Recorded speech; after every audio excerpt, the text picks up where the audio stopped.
Bibili tayo ng cola. Half KD. Ay, ang sarap niya. Half KD? Half KD lang sila. Sarap ng kamote ko. Ang dami-dami yung ulam. Oh, ang sarap.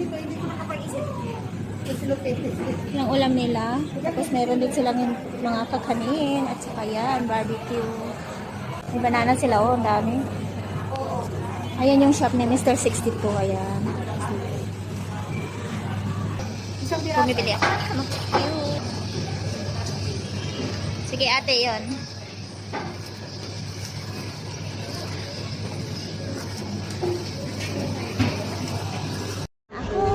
Ako namili. Ito na yung mga nabili ko. Kainin natin ito sa bahay. Ang old soup, tahimik.